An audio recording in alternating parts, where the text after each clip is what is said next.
શ્રી જાનકી વલ્લભો વિજયતે. શ્રી રામચરિતમાનસ દ્વિતીય સોપાન અયોધ્યાકાંડ.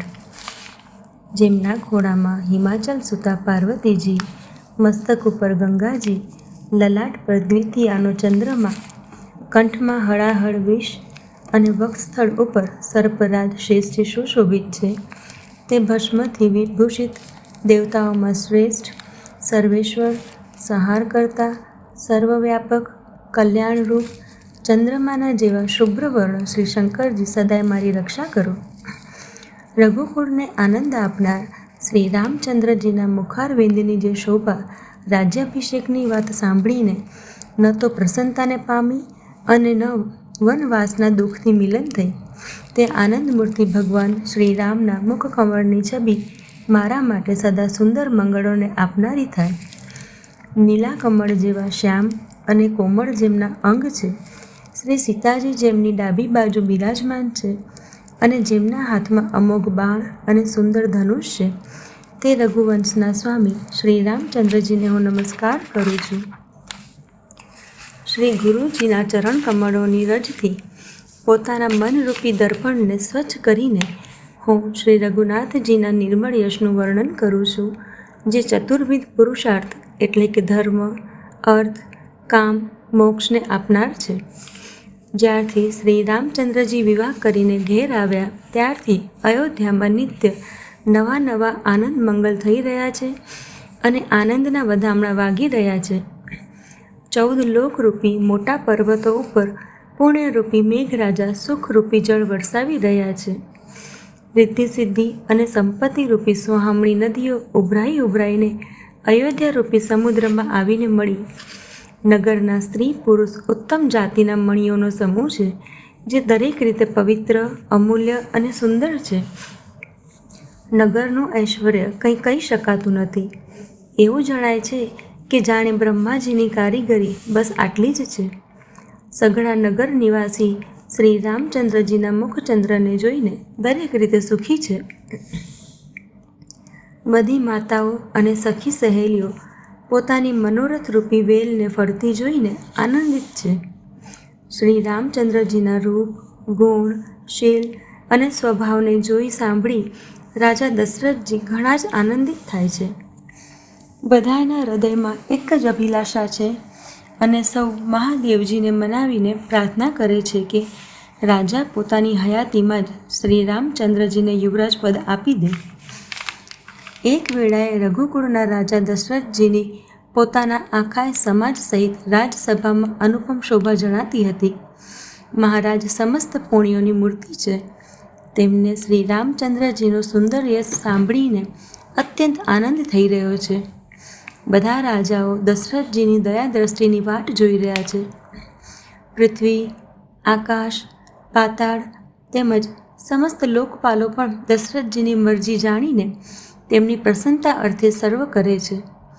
ત્રણેય ભુવનોમાં અને ભૂત, ભવિષ્ય, વર્તમાન ત્રણેય કાળોમાં વિશ્વભરમાં દશરથજીના જેવા મહાભાગ્યશાળી અન્ય કોઈ નથી. મંગળોના મૂળ શ્રી રામચંદ્રજી જેમના પુત્ર છે, તેમના માટે જે કંઈ કહેવાય તે ઘણું ઓછું છે. રાજાએ સ્વાભાવિક જ હાથમાં દર્પણ લીધું અને એમાં પોતાનું મોં જોઈને મુગટને સીધો કર્યો. જોયું કે કાનની પાસેના વાળ ધોળા થઈ ગયા છે. જાણે ઘડપણ એવો ઉપદેશ કરી રહ્યું છે કે હે રાજન, શ્રી રામચંદ્રજીને યુવરાજ પદ આપીને પોતાના જીવન અને જન્મનો લાભ કેમ નથી લેતા? હૃદયમાં આ વિચાર આવતાની સાથે યુવરાજ પદ આપવાનો નિશ્ચય કરી રાજા દશરથજીએ અત્યારે જ શુભ દિન અને સુંદર સમય જાણીને પ્રેમથી પુલકિત શરીરે આનંદમગ્ન થઈને તે વિચાર ગુરુ વસિષ્ઠજી પાસે શીઘ્ર જઈ કહી સંભળાવ્યો.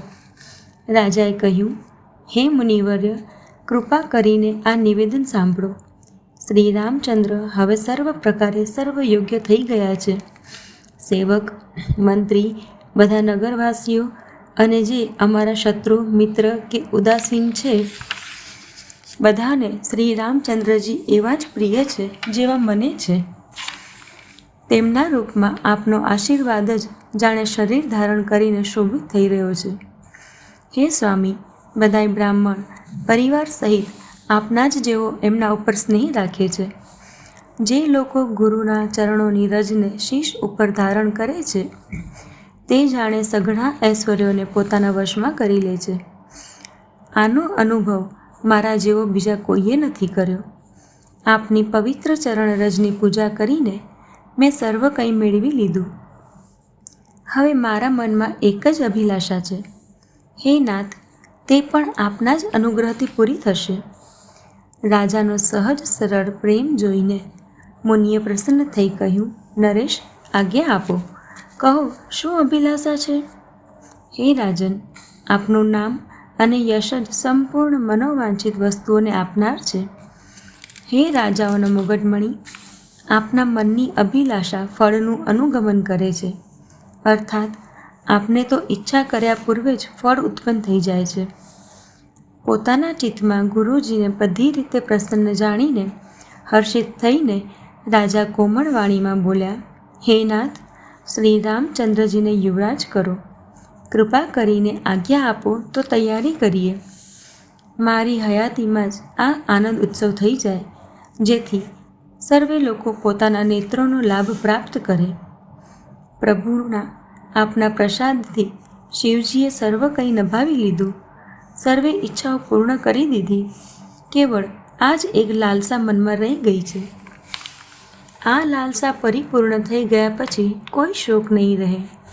શરીર રહે કે જતું રહે, પણ આ કારણે મને પાછળથી પસ્તાવો ન થાય. દશરથજીના મંગળ અને આનંદના મૂળ સુંદર વચન સાંભળીને મુનિ મનમાં ઘણા પ્રસન્ન થયા. વશિષ્ઠજીએ કહ્યું, હે રાજન, સાંભળો. જેનાથી વિમુખ થઈને લોકો પસ્તાય છે અને જેમના ભજન વિના અંતરની બળતરા મળતી નથી, તે જ સ્વામી શ્રીરામજી આપના પુત્ર થયા છે. તેઓ પવિત્ર પ્રેમના અનુગામી છે. શ્રીરામજી પવિત્ર પ્રેમની પાછળ પાછળ ચાલનારા છે, એટલે જ પ્રેમવશ આપના પુત્ર થયા છે. હે રાજન, હવે મોડું ન કરો. શીઘ્ર સઘળો સામાન તૈયાર કરો. શુભ દિવસ અને સુંદર મંગળ ત્યારે જ છે જ્યારે શ્રી રામચંદ્રજી યુવરાજ થઈ જાય. રાજા આનંદિત થઈને મહેલમાં આવ્યા અને સેવકો દ્વારા સુમંત્ર આદિ મંત્રીઓને તેડાવ્યા. એ લોકોએ આવીને જય શિવ કહીને શીશ નમાવ્યા. ત્યારે રાજાએ સુંદર મંગળમય વચન તેઓને કહી સંભળાવ્યા અને કહ્યું, જો આપ સૌ પંચોને આ મત ઠીક લાગે તો હૃદયમાં હરખાઈને આપ સૌ શ્રી રામચંદ્રજીનું રાજ તિલક કરો. આ પ્રિય વાણીને સાંભળતા જ મંત્રી એવા આનંદિત થયા જાણે તેમના મનોરથ રૂપી છોડને જળ મળી ગયું હોય. મંત્રી હાથ જોડીને વિનંતી કરે છે કે હે જગતપતિ, આપ કરોડો વર્ષ જીવો. આપે જગત આખાનું મંગળ કરનારું ભલું કાર્ય વિચાર્યું છે. હે નાથ, શીઘ્રતા કરો, મોડું ન કરો. મંત્રીઓની સુંદર વાણી સાંભળીને રાજાને એવો આનંદ થયો જાણે વધતી જતી વેલ સુંદર ડાળીનો આધાર પામી ગઈ હોય. રાજાએ કહ્યું, શ્રી રામચંદ્રજીના રાજ્યાભિષેકને માટે મુનિરાજ વશિષ્ઠજીની જે આજ્ઞા થાય તે જ આપ લોક સઘળું તુરંત કરો. મુનિરાજે હર્ષિત થઈને કોમળ વાણીમાં કહ્યું કે સંપૂર્ણ શ્રેષ્ઠ તીર્થોનું જળ લઈ આવો. પછી તેમણે સર્વ ઔષધિ, મૂળ, ફળ અને પાનપત્ર આદિ અનેક માંગલિક વસ્તુઓના નામ ગણીને કહ્યા. ચામર, મૃગચર્મ, અનેક પ્રકારના વસ્ત્ર, અસંખ્ય જાતોના ઊની અને રેશમી કપડાં, મણીઓ તથા બીજી પણ ઘણી બધી મંગળ વસ્તુઓ જે જગતમાં રાજ્યાભિષેકને યોગ્ય હોય છે, બધી એ મંગાવવાની એમને આજ્ઞા આપી. મુનિએ વેદોમાં કહેલા બધા વિધાન બતાવીને કહ્યું, નગરમાં ઘણા જ મંડપ સજાવો.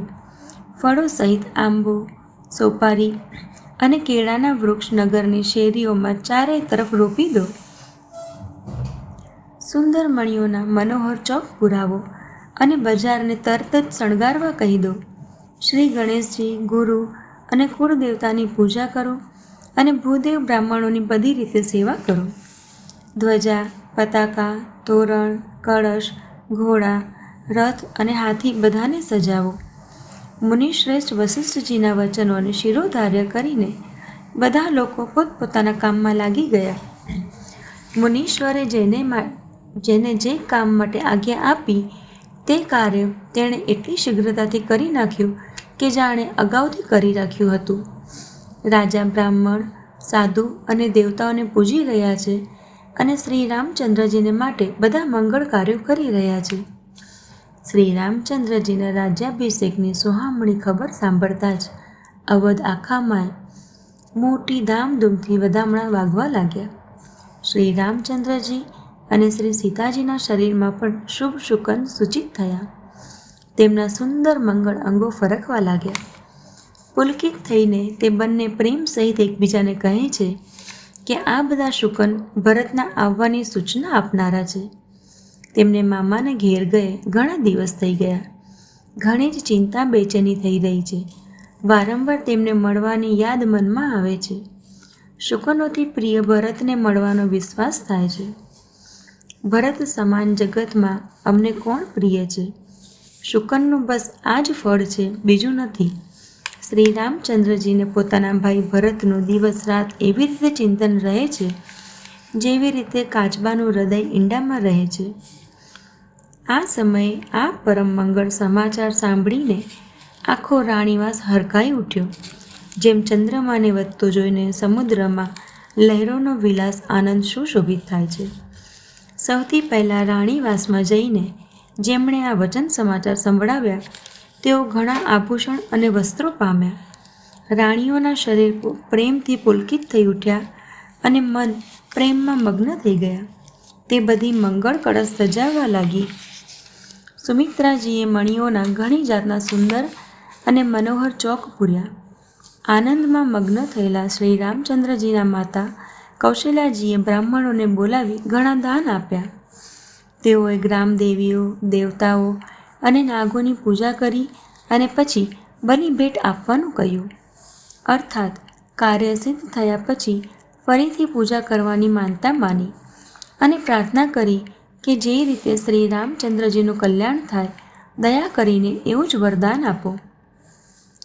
કોયલ જેવી મીઠી વાણી, ચંદ્રમાના જેવી મુખવાળી અને હરણના બચ્ચાના જેવા નેત્રોવાળી સ્ત્રીઓ મંગળગાન કરવા લાગી.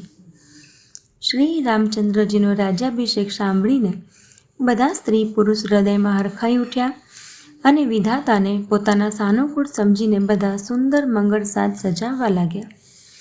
ત્યારે રાજાએ વસિષ્ઠજીને તેડાવ્યા અને શિખામણ આપવા માટે શ્રી રામચંદ્રજીના મહેલમાં મોકલ્યા. ગુરુનું આગમન સાંભળતા જ શ્રી રઘુનાથજીએ દરવાજે આવીને તેમના ચરણોમાં શીશ નમાવ્યું. આદરપૂર્વક અર્ઘ્ય આપીને તેમને ઘરમાં લાવ્યા અને ષોડોપચાર પૂજન કરીને એમનું સન્માન કર્યું. પછી સીતાજી સહિત તેમના ચરણ સ્પર્શ કર્યા અને કમળ સમાન બંને હાથ જોડીને શ્રી રામજી બોલ્યા, જો કે સેવકના ઘેર સ્વામીનું પધારવું એ મંગળોનું મૂળ અને અમંગળોને નાશ કરનારું હોય છે, તો પણ હે નાથ, ઉચિત તો એ જ હતું કે પ્રેમપૂર્વક દાસને જ કાર્ય માટે બોલાવી લેતા. એ જ નીતિ છે. પરંતુ પ્રભુએ આપે પ્રભુતા છોડીને સ્વયં અહીં પધારીને જે સ્નેહ કર્યો એથી આજે આ ઘર પવિત્ર થઈ ગયું. હે ગોસાઈ, હવે જે આજ્ઞા હોય હું એ જ કરું. સ્વામીની સેવામાં જ સેવકની શોભા છે. શ્રી રામચંદ્રજીના પ્રેમમાં તરબોળ થયેલા વચનોને સાંભળી મુનિ વસિષ્ઠજીએ શ્રી રઘુનાથજીની પ્રશંસા કરતાં કહ્યું કે હે રામ, ભલા આપ આવું કેમ ન કહો? આપ સૂર્યવંશના ભૂષણ જ છો. શ્રી રામચંદ્રજીના ગુણ, શીલ અને સ્વભાવની પ્રશંસા કરી મુનિરાજ પ્રેમથી પુલકિત થઈને બોલ્યા, હે રામચંદ્રજી, રાજા દશરથજીએ રાજ્યાભિષેકની તૈયારી કરી છે. તેઓ આપને યુવરાજ પદ આપવા ઈચ્છે છે. માટે હે રામજી, આજે આપ ઉપવાસ, હવન આદિ વિધિપૂર્વક સર્વે સંયમ કરો, જેથી વિધાતા કુશળપૂર્વક આ કાર્યને પાર પાડી દે, સફળ કરી દે. ગુરુજી બોધ આપીને રાજા દશરથજી પાસે ચાલ્યા ગયા. શ્રી રામચંદ્રજીના હૃદયમાં આ સાંભળીને આ વાતનું આશ્ચર્ય થયું કે અમે બધા ભાઈ એક જ સાથે જન્મ્યા. ખાવું, ઊંઘવું, બાળપણમાં રમતગમત, કર્ણછેદન, યજ્ઞોપવિત અને વિવાહ આદિ ઉત્સવો સર્વે સાથે સાથે જ થયા. પરંતુ આ નિર્મળ વંશમાં આ એક અનુચિત વાત થઈ રહી છે કે બીજા બધા ભાઈઓને છોડીને રાજ્યાભિષેક એક મોટાનો જ મારો જ થાય છે. તુલસીદાસજી કહે છે કે પ્રભુ શ્રી રામચંદ્રજીનો આ સુંદર પ્રેમપૂર્ણ પસ્તાવ ભક્તોના મનની કુટિલતાનું હરણ કરે છે. તે જ સમયે પ્રેમ અને આનંદમાં મગ્ન લક્ષ્મણજી આવ્યા. રઘુકુળ રૂપી કુમુદને ખીલવાનારા ચંદ્રમાં શ્રી રામચંદ્રજીએ પ્રિય વચન કહીને એમનું સન્માન કર્યું.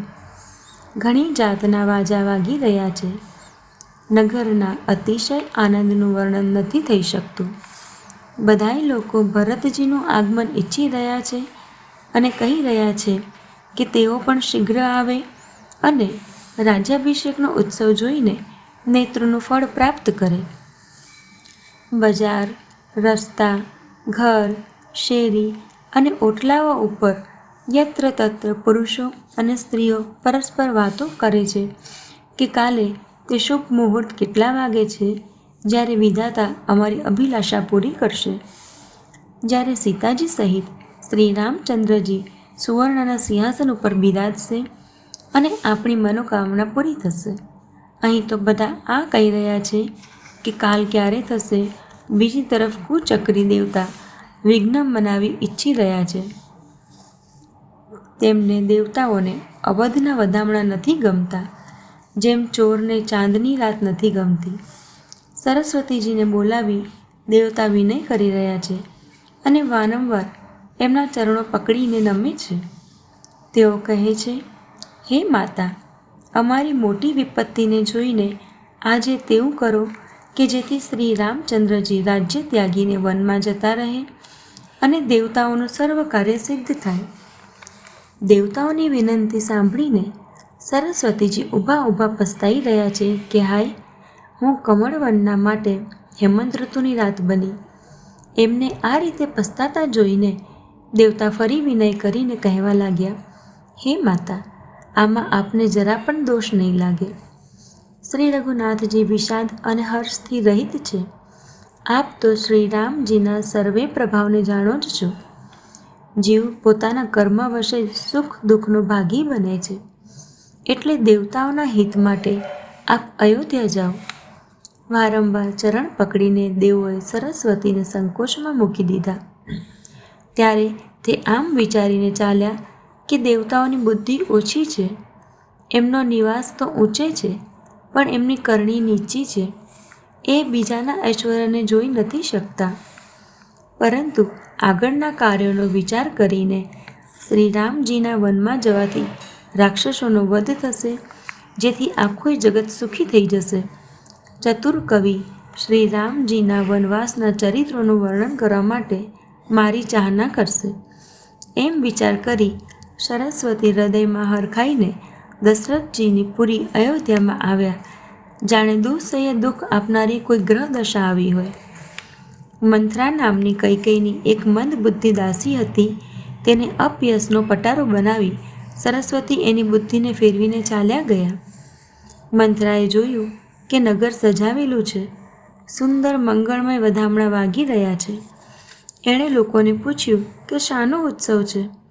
શ્રી રામચંદ્રજીના રાજતિલકની વાત સાંભળતા જ એનું હૃદય બળી ઉઠ્યું. તે દુર્બુદ્ધિ નીચ જ્ઞાતિની દાસી વિચાર કરવા લાગી કે કઈ રીતે આ કાર્ય રાતોરાતમાં બગડી જાય. જેમ કોઈ કુટિલ ભીલડી મધનો મધપૂડો જોઈને વિચારે છે કે આને કેવી રીતે ઉખાડી લઉં. તે ઉદાસ થઈને ભરતજીની માતા કૈકેયી પાસે ગઈ. રાણી કૈકેયીએ હસીને કહ્યું, તું ઉદાસ કેમ છે? મંથરા કશો ઉત્તર નથી આપતી. કેવળ લાંબો શ્વાસ લઈને નિશાસા નાખી રહી છે અને પ્રિયા ચરિત્ર કરીને આંસુ સારી રહી છે. રાણી હસીને કહેવા લાગી કે તારા ગાલ મોટા છે. તું વધારીને કહેનારી છે. મારું મન કહે છે કે લક્ષ્મણે તને કંઈક શિક્ષા કરી છે. ત્યારે પણ તે મહાપાપીણી દાસી કંઈ પણ નથી બોલતી. એવા લાંબા શ્વાસ છોડી નિશાસા નાખી રહી છે, જાણે કાળી નાગણ ફૂફાડો મારી રહી હોય. ત્યારે રાણીએ બીને કહ્યું, અરે કહેતી કેમ નથી? શ્રી રામચંદ્ર, રાજા, લક્ષ્મણ, ભરત અને શત્રુઘ્ન તો કુશળ તો છે ને? આ સાંભળી કુબડી મંત્રાના હૃદયમાં ઘણી જ પીડા ઉપજી. તે કહેવા લાગી, હે માઈ, મને કોઈ કેમ શિક્ષા આપશે? અને હું કોનું બળ પામીને બોલકી થઈશ, વધારીને બોલીશ? રામચંદ્રને છોડીને આજ બીજા કોની કુશળતા છે જેને રાજા યુવરાજ પદ આપી રહ્યા છે? આજે કૌશલ્યાને વિધાતા બહુ જ જમણે અનુકૂળ થયા છે.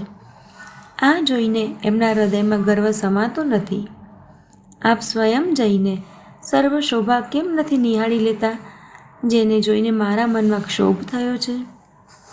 આપનો પુત્ર પરદેશમાં છે, તેની તમને કોઈને ચિંતા નથી. આપ તો એમ જાણો છો કે સ્વામી અમારા વશમાં છે.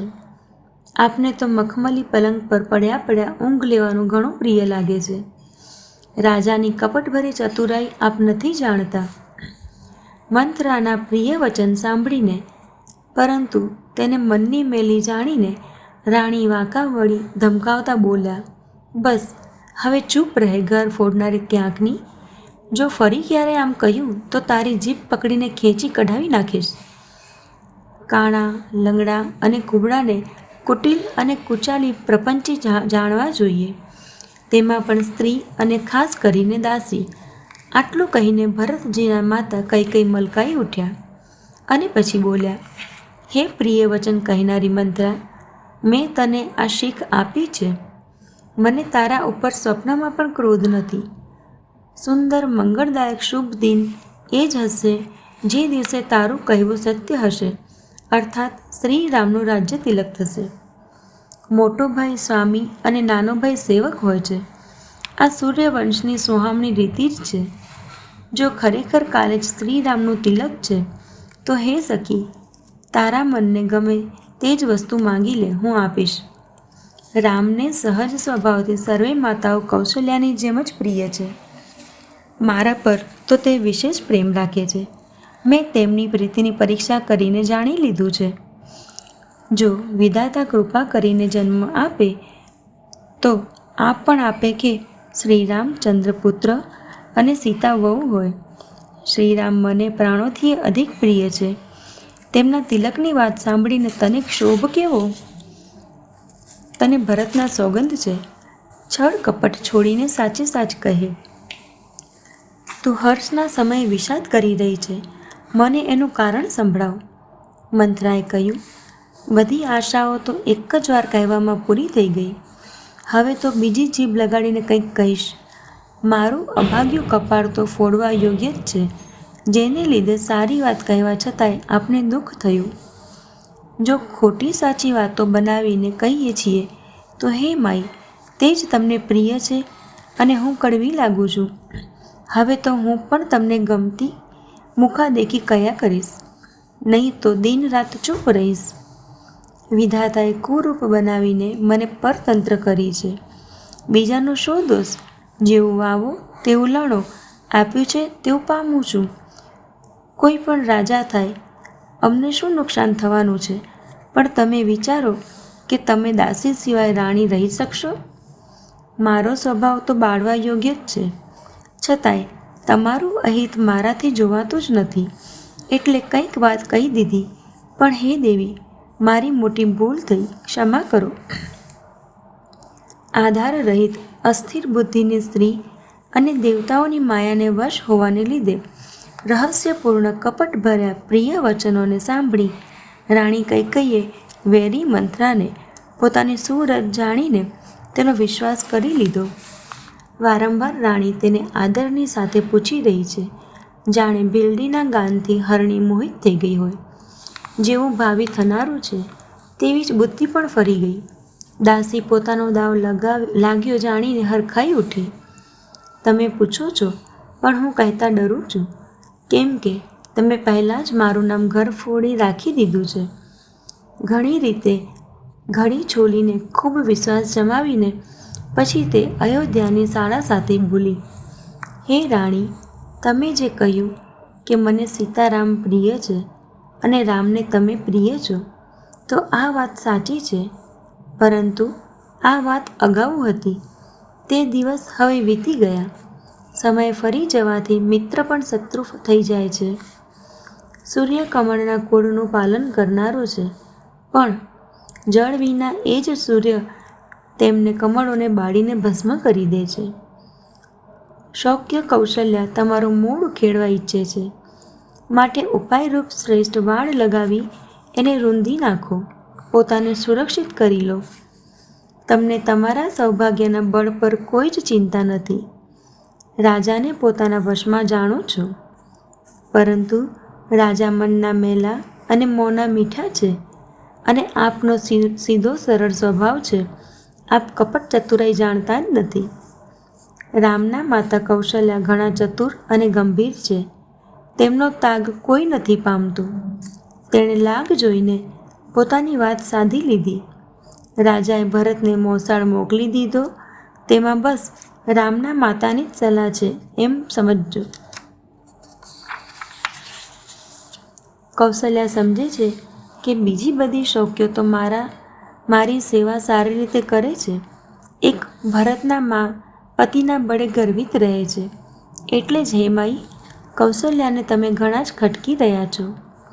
પરંતુ તે કપટ કરવામાં ચતુર છે, એટલે એમના હૃદયના ભાવ જાણવામાં આવતા જ નથી. રાજાનો તમારી ઉપર વિશેષ પ્રેમ છે. કૌશલ્યા શૌક્યના સ્વભાવથી તેને જોઈ શકતા નથી.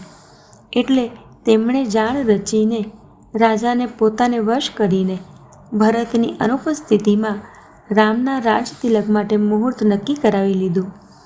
રામને તિલક થાય એ કુળ રઘુકુળને ઉચિત છે. એ જ અને આ વાત બધાને ગમે છે, અને મને તો ઘણી જ સારી લાગે છે. પરંતુ મને તો આગળની વાત વિચારીને બીક લાગે છે. દૈવ વિપરીત બનીને તેનું ફળ તેને કૌશલ્યાને જ આપે. આ રીતે કરોડો પ્રપંચપૂર્ણ વાતો ઘડી ચોલીને મંત્રાએ કૈકેયીને ઊંધું ચત્તું સમજાવી દીધું, અને સેંકડો શૌક્યની વાર્તાઓ એ રીતે બનાવીને કહી કે જેથી વિરોધ વધે. ભાવિવશ કૈકેયીના મનમાં વિશ્વાસ બેસી ગયો. વળી રાણી સોગંદ આપીને પૂછવા લાગ્યા, ત્યારે મંત્રા બોલી, શું પૂછો છો? તમે હજીએ નથી સમજ્યા? પોતાના સારા નરસાને અથવા મિત્ર શત્રુને તો પશુ પણ ઓળખી લે છે. આખું પખવાડિયું વીતી ગયું સામાન સજાવતા, અને તમે સમાચાર આજે મારી પાસેથી જાણ્યા. હું તમારા રાજ્યમાં આશ્રયમાં ખાઉં પહેરું છું, એટલે સત્ય કહેવામાં મને કોઈ દોષ નથી. જો હું કંઈ બનાવીને જૂઠું કહેતી હોઈશ તો વિધાતા મને દંડ આપશે. જો કાલે રામનું રાજ તિલક થઈ ગયું તો સમજી રાખજો કે વિધાતાએ તમારા માટે વિપત્તિનું બી વાવી દીધું. હું આ વાત લીટી દોરીને બળપૂર્વક કહું છું કે ભામિની, તમે તો હવે દૂધની માખી થઈ ગયા. જેમ દૂધમાં પડેલી માખીને લોકો કાઢીને ફેંકી દે છે, તેવી જ રીતે તમને પણ લોકો ઘરમાંથી બહાર કાઢી મૂકશે. જો પુત્ર સહિત કૌશલ્યાની ચાકરી કરશો તો ઘરમાં રહી શકશો, અન્યથા ઘરમાં રહેવાનો બીજો કોઈ ઉપાય નથી. કદ્રુએ વિનતાને દુઃખ આપ્યું હતું, તમને કૌશલ્યા આપશે. ભરત કારાગારનું સેવન કરશે, અને લક્ષ્મણ રામના નાયબ બનશે. કૈકેયી મંત્રાની કડવી વાણી સાંભળતા જ ડરીને સુકાઈ ગઈ. કશું બોલી શકતી નથી. શરીરે પરસેવો છૂટી ગયો અને તે કેળની જેમ કંપવા લાગી. પછી કુબડી મંત્રાએ પોતાની જીભ દાંત તળે દબાવી. એને ભય લાગ્યો કે ક્યાંક ભવિષ્યનું અત્યંત બિહામણું ચિત્ર સાંભળીને કૈકેયીના હૃદયની ગતિ ન રોકાઈ જાય, જેથી ઉલટું બધું જ કામ બગડી જાય. પછી કપટની કરોડો વાર્તા કૈકેયીને તેણે રાણીને ખૂબ સમજાવ્યા કે ધીરજ રાખો. કૈકેયીનું ભાગ્ય બદલાઈ ગયું. તેને કુચાલ પ્રિય લાગવા લાગી. તે બગલીને હંસી માનીને, વેરણને હિતકારી માનીને તેના વખાણ કરવા લાગી. કૈકેયીએ કહ્યું, મંત્રા સાંભળ, તારી વાત સત્ય છે. મારી જમણી આંખ નિત્ય ફરકી ઉઠે છે. હું પ્રત્યેક રાત્રે ખરાબ સપના જોઉં છું, પરંતુ પોતાના અજ્ઞાનવશ તે કહેતી નથી. સખી, શું કરું? મારો તો સરળ સ્વભાવ છે. હું ડાબું જમણું કશું જ જાણતી નથી. પોતાના ધાર્યા પ્રમાણે જ્યાં સુધી મારા વશમાં હોય ત્યાં સુધી મેં આજ સુધી ક્યારેય કોઈનું બગાડ્યું નથી. તો પણ ન જાણે કયા પાપે દૈવે મને એકસાથે આ દુઃશય દુઃખ આપ્યું. હું ભલે પિયર જઈને ત્યાં જ જીવન વિતાવી દઈશ, પણ જીવતી જીવ શોક્યની ચાકરી નહીં કરું. દૈવ જેને શત્રુના વશમાં રાખી જીવાડે છે તેના માટે તો જીવવા કરતાં મરવું જ સારું છે. રાણીએ ઘણી જાતના દીન વચન કહ્યા.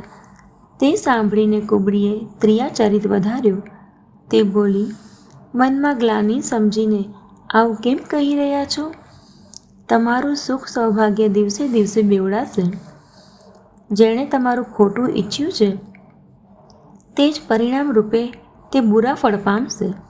હે સ્વામિની, મેં જ્યારથી આ કુમત સાંભળ્યો છે ત્યારથી મને ન તો દિવસે ભૂખ લાગે છે અને રાત્રે નિંદ્રાય નથી આવતી. મેં જ્યોતિષીઓને પૂછ્યું તો તેમણે રેખા ખીંચીને ગણના માંડીને નિશ્ચયપૂર્વક કહ્યું કે ભરત રાજા થશે. એ સાચી વાત છે. હે ભામિની, તમે કરો તો ઉપાય હું બતાવું. રાજા તમારી સેવાના વશમાં તો છે જ. કૈકેયીએ કહ્યું, હું તારા કયાથી કૂવામાં પડતું મૂકી શકું છું, પુત્ર અને પતિને પણ છોડી શકું છું. જ્યારે તું મારા ભારે દુઃખને જોઈને કંઈ કહે છે તો ભલા હું પોતાના હિતને માટે તે શું કામ નહીં કરું? કુબડી કૈકેયીએ બધી રીતે કુબલી અર્થાત બલિ પશુ બનાવીને કપટરૂપી છરાને પોતાના કઠોર હૃદયરૂપી પથ્થર ઉપર ઘસ્યો. તેની ધારને તેજ કરી. રાણી કૈકેયી પોતાના સમીપના દુઃખને એવી રીતે જોઈ શકતી નથી જેવી રીતે બલિનું પશુ લીલું ઘાસ ચરે છે. મંત્રાની વાત સાંભળ્યામાં તો કોમળ છે, પણ પરિણામમાં કઠોર છે. જાણે તે મધમાં ઓગાળીને ઝેર પીવડાવી રહી હોય. દાસી કહે છે, હે સ્વામિની, તમે એક વાત મને કહી હતી તેનું સ્મરણ થાય છે કે નહીં? તમારા 2 વરદાન રાજાની પાસે જમા છે. આજે રાજા પાસેથી માંગીને પોતાની છાતી ઠારી લો. પુત્રને રાજ્ય અને રામને વનવાસ આપો અને બધી શોક્યોનો સઘળો આનંદ તમે ઉઠાવી લો. જ્યારે રાજા રામના સોગંદ ખાઈ લે ત્યારે વર માંગજો, જેથી વચન ટાળી ન શકે. આજની રાત વીતી જશે તો કામ બગડી જશે. મારી વાતને હૃદય કરતાંય પ્રિય અર્થાત પ્રાણોથી પણ પ્રિય સમજજો. પાપીણી મંત્રાએ ઘણું જ ખરાબ ઘા કરતાં કહ્યું, કોપ ભવનમાં જાઓ. બધું કામ ઘણી સાવચેતીથી કરજો. રાજા ઉપર એકદમ વિશ્વાસ ન મૂકશો. તેમની વાતોમાં ન આવી જશો. કુબડીને રાણીએ પ્રાણો સમાન પ્રિય સમજીને વારંવાર તેની મહાન બુદ્ધિના વખાણ કર્યા અને બોલી, સંસારમાં મારું હિતકારી તારા જેવું બીજું કોઈ નથી. તણાતી જતી મારા જેવી માટે તું આધાર બની છે. જો વિધાતા કાલે મારો મનોરથ પૂરો કરી દે તો હે સખી, હું તને આંખોની કીકી બનાવીશ. એ રીતે દાસીને ઘણી જાતનો આદર આપીને કૈકેયી કૂપ ભવનમાં ચાલ્યા ગયા. વિપત્તિ બીજ છે. દાસી વર્ષા ઋતુ છે. કૈકેયીની કુબુદ્ધિ તે બીજને વાવવા માટે જમીન થઈ ગઈ. તેમાં કપટરૂપી જળ પામીને અંકુર ફૂટી નીકળ્યું. બંને વરદાન તે અંકુરના 2 પાંદડા છે અને અંતમાં તેના દુઃખરૂપી ફળ થશે. કૈકેયી કોપના સર્વે સાજ સજીને કોપ ભવનમાં જઈ સૂઈ ગયા. રાજ્ય કરનારી તે પોતાની દુષ્ટ બુદ્ધિથી નષ્ટ થઈ ગઈ. રાજમહેલ અને નગરમાં ધૂમધામ મચી રહી છે. આ કુચાલંગે કોઈ કંઈ પણ જાણતું નથી. આ બાજુ ઘણા જ આનંદિત થઈને નગરના સર્વે સ્ત્રી પુરુષ શુભ મંગળાચારના સાજ સજી રહ્યા છે. કોઈ અંદર જાય છે, કોઈ બહાર નીકળે છે. રાજદ્વારમાં ઘણી ભીડ થઈ રહી છે. શ્રી રામચંદ્રજીના બાલ સખા રાજતિલકના સમાચાર સાંભળી હૃદયમાં ઘણા હરખાઈ રહ્યા છે. તેઓ 10-5 મળીને શ્રી રામચંદ્રજીની પાસે જાય છે. પ્રેમ ઓળખીને પ્રભુ શ્રી રામચંદ્રજી તેમનો આદર કરે છે અને કોમળ વાણીથી કુશળક્ષેમ પૂછે છે. પોતાના પ્રિય સખા શ્રી રામચંદ્રજીની આજ્ઞા પામીને તેઓ પરસ્પર એકબીજાને શ્રી રામચંદ્રજીનો મહિમા કહેતા કહેતા ઘેર પાછા ફરે છે અને કહે છે, સંસારમાં શ્રી રઘુનાથજીના જેવો શીલ અને સ્નેહને નભાવનારો કોણ છે? ભગવાન આપણને એ જ આપે કે આપણે પોતાના કર્મવશ ભ્રમણ કરતા જે યોનિમાં જન્મ લઈએ ત્યાં તે યોનિમાં આપણે તો સેવક થઈએ અને સીતાપતિ શ્રી રામચંદ્રજી આપણા સ્વામી થાય અને આ સંબંધ અંત સુધી નભી જાય. નગરમાં સર્વેની આવી જ અભિલાષા છે, પરંતુ કૈકેયીના હૃદયમાં ઘણી બળતરા થઈ રહી છે. કુસંગતિ પામીને કોણ નષ્ટ નથી થતું? નીચના મત મુજબ ચાલવાથી કુશળતા રહી શકતી નથી. સંધ્યા સમયે રાજા દશરથ આનંદની સાથે કૈકેયીના મહેલમાં ગયા. જાણે સાક્ષાત સ્નેહ જ શરીર ધારણ કરીને નિષ્ઠુરતાની પાસે ગયો હોય. કોપભવનનું નામ સાંભળીને રાજા ડરી ગયા. ભયના કારણે તેમનો પગ આગળ નથી વધતો. સ્વયં દેવરાજ ઇન્દ્ર જેમની ભુજાઓના બળે રાક્ષસોથી નિર્ભય થઈને વસે છે અને સમસ્ત રાજા લોકો જેમની આજ્ઞાની વાટ જોતા રહે છે, તે જ રાજા દશરથ સ્ત્રીની રીસ સાંભળીને સુકાઈ ગયા. કામદેવનો પ્રતાપ અને મહિમા તો જુઓ. જે રાજા ત્રિશૂળ, વજ્ર અને તલવાર આદિના ઘા પોતાના અંગો પર સહેનારા છે, તેઓ કામદેવના પુષ્ય બાણથી માર્યા ગયા. રાજા બીતા પોતાની પ્રિય કૈકેયીની પાસે ગયા. તેની દશા જોઈને તેમને ઘણું જ દુઃખ થયું. કૈકેયી જમીન પર પડ્યા છે, જૂના જાડા કપડાં પહેર્યા છે, શરીર પરથી વિવિધ અલંકારોને ઉતારીને ફેંકી દીધા છે. તે દુર્બુદ્ધિ કૈકેયીને આ કુવેશતા કેવી શોભા રહી છે, જાણે ભાવિ વૈધવ્યપણાની સૂચના આપી રહી છે. રાજા તેની પાસે જઈને કોમળ વાણીથી બોલ્યા, હે પ્રાણપ્રિય, શા માટે રિસાઈ છો? હે રાણી, કેમ ગુસ્સે ભરાઈ છો? આમ કહીને રાજા તેને હાથથી સ્પર્શ કરે છે તો તે હાથને ઝટકો મારી હટાવી દે છે અને એવી રીતે જુએ છે જાણે ક્રોધમાં ભરાયેલી નાગણ ક્રૂર દ્રષ્ટિથી જોઈ રહી હોય. બંને વરદાનોની વાસનાઓ તે નાગણની 2 જીભો છે અને બંને વરદાન દાંત છે. તે કરડવા માટે મર્મ સ્થાન જોઈ રહ્યા છે. તુલસીદાસજી કહે છે કે રાજા દશરથ ભાવિના વશમાં થઈને આને આ રીતે હાથને ઝાટકવાની અને નાગણની જેમ જોવાની ક્રિયાને કામદેવની ક્રીડા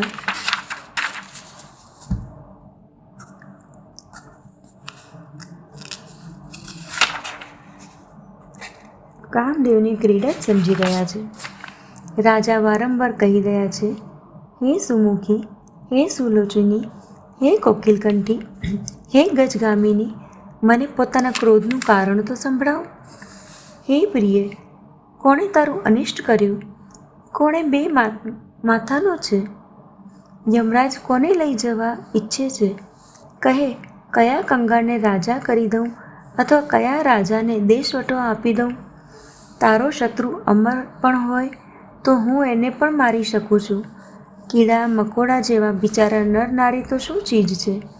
હે સુંદરી, તું તો મારો સ્વભાવ જાણે જ છે કે મારું મન સદા તારા મુખરૂપી ચંદ્રમાનો ચકોર છે. હે પ્રિય, મારી પ્રજા, કુટુંબી, સર્વસ્વ સંપત્તિ, પુત્ર, એટલે સુધી કે મારા પ્રાણ પણ આ બધું તારા વશમાં આધીન છે. જો હું તારાથી કંઈ કપટ કરીને કહેતો હોઉં તો હે ભામિની, મને 100 વાર રામના સોગંદ છે. તું હસીને પ્રસન્નતાપૂર્વક પોતાની મનવાંછિત વાત માંગી લે અને પોતાના મનોહર અંગોને આભૂષણોથી સજાવ. સારા માઠા અવસરનો તો મનમાં વિચાર કરી જો. હે પ્રિય, જલ્દી આ ખરાબ વેશને ત્યજી દે.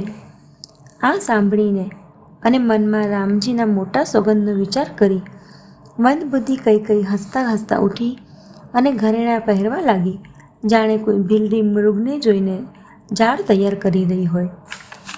પોતાના ચિત્તમાં કૈકેયીને સુરત જાણીને રાજા દશરથજી પ્રેમથી પુલકત થઈને કોમળ અને સુંદર વાણીથી ફરી બોલ્યા, હે ભામિની, તારું મન ધાર્યું થઈ ગયું. નગરમાં ઘેર ઘેર આનંદના વધામણા વાગી રહ્યા છે. હું કાલે જ રામને યુવરાજ પદ આપી રહ્યો છું. એટલે હે સુનયની, તું મંગળ સાજ સજ. સાંભળતા જ તેનું કઠોર હૃદય ફાટી પડ્યું, જાણે પાકી ગયેલ બાલ તોડ ફોલ્લાને સ્પર્શ થઈ ગયો હોય. આવી ભારે પીડાને પણ તેણે હસીને છુપાવી લીધી, જેમ ચોરની સ્ત્રી પ્રગટ થઈને રોતી નથી, જેથી તેનો ભેદ ખુલી ન જાય. રાજા તેની કપટ ચતુરાઈને સમજી નથી શકતા, કારણ કે તે કરોડો કુટિલોની શિરોમણી ગુરુ મંત્રાની ભણાવેલી છે. જો કે રાજા નીતિમાં નિપુણ છે, પરંતુ ત્રિયા ચરિત્ર અગાધ સમુદ્ર છે. પછી કઈ કપટયુક્ત સ્નેહ વધારીને ઉપરથી પ્રેમ દાખવતા નેત્ર અને મુખ મરડીને હસતા બોલી, હે પ્રિયતમ, આપ માંગ તો કયા રહ્યા કરો છો, પણ કદીએ કશું આપતા કરતા નથી. આપે 2 વરદાન આપવાનું કહ્યું હતું, તે પણ મળવામાં શંકા છે. રાજાએ હસીને કહ્યું કે હવે હું તમારો મર્મ અર્થ સમજ્યો. માન કરવું તમને પરમ પ્રિય છે. તમે તો વરદાનોને થાપણ રાખીને પછી કદીએ માંગ્યા જ નહીં, અને મારો ભૂલકણો સ્વભાવ હોવાથી મને પણ તે પ્રસંગ યાદ ન રહ્યો. મને ખોટો દોષ ન આપો. ઈચ્છો તો 2ના બદલે 4 માંગી લો. રઘુકુળમાં સદાય આ રીતિ ચાલી આવી છે કે પ્રાણ ભલે જ ચાલ્યા જાય, પણ વચન ન જાય. અસત્ય સમાન પાપોનો સમૂહ પણ નથી. શું કરોડો ચરોઠીઓ મળીને પણ ક્યાંય પર્વત સમાન થઈ શકે છે? સત્ય જ સમસ્ત ઉત્તમ સુકૃતો પુણ્યોનું મૂળ છે. આ વાત વેદ પુરાણોમાં પ્રસિદ્ધ છે, અને મનુજીએ પણ આ જ કહ્યું છે. તેમ છતાં મારાથી શ્રી રામજીના સોગંદ લેવાઈ ગયા. શ્રી રઘુનાથજી મારા સુકૃત અને સ્નેહની સીમા છે. આ રીતે વાત પાકી કરાવીને દુર્બુદ્ધિ કઈ હસીને બોલ્યા, જાણે તેણે કુમતી રૂપ દુષ્ટ પક્ષી બાજને છોડાવવાને માટે તેની આંખો ઉપર ઢાંકેલી ટોપીનું આવરણ ખોલી નાખ્યું. રાજાનો મનોરથ સુંદર વન છે, સુખ સુંદર પક્ષીઓનો સમુદાય છે. તેના પર બિલ્ડીની જેમ કઈ પોતાના વચનરૂપી ભયંકર બાજને છોડવા ઈચ્છે છે. માસ પારાયણ 13મો વિશ્રામ.